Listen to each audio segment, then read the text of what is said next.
is our annual memorial service to the two settlers of Sioux City. And I always say settlers because Bruguier would not have been here if he hadn't had a steadfast friendship with War Eagle.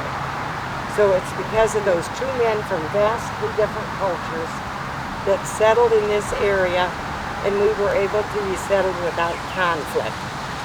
Bruguier was born to a very wealthy family in Montreal, Canada. He studied to be a lawyer. When his fiancée died, he left and became the business agent for the American Fur Company in St. Louis. After spending some time there, he was still dissatisfied, so he left to become a fur trapper. While he did that, he ran into War Eagle. He had a great esteem for the Native Americans. He appreciated the fact that they respected Mother Earth. He respected the fact that they didn't kill animals for sport. They killed them for survival and to use all the animal parts they could use.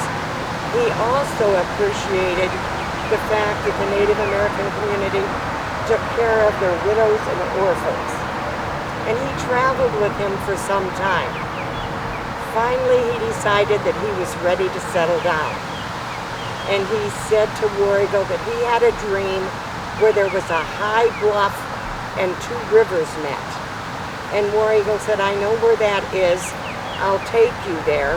And they came here 175 years ago. They built the cabin down at the end of the bridge about where the Dollar Tree store is. Supposedly, it was built in 3 days. War Eagle liked it so much that he had a smaller cabin built for himself, and he lived there till he died 2 years later of pneumonia.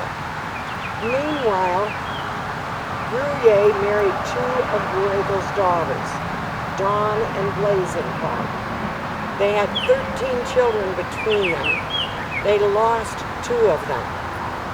We know for certain that War Eagle, Blazing Cloud, Dawn, the 2 grandchildren are buried here, and Val will talk to you about the archaeological survey that's going to be done, hopefully this summer and fall. After the death of the 2 Native American wives, Bruguier met a woman named Victoria Tornat in St. Louis. He brought her here. They lived in the cabin, and she said, I should save this for our open house. She said she wasn't really happy here, so he put in wooden floors, he put in glass windows, and her comment was it still looked like a cabin to her. So he built a big 2-story house around it. They did not stay much longer. In the late 1860s, they moved to Salix, where they lived until he died in his early 80s. In the 1960s, the Cosmopolitan Club approached Bruguier's family and asked if they would consider moving Bruguier's body here so that the 2 friends could be back together again. And so that's how it happened. I just think it's a good example for all of us. If 2 men from such vast, different cultures could work together, maybe the rest of us need to learn how to do that too.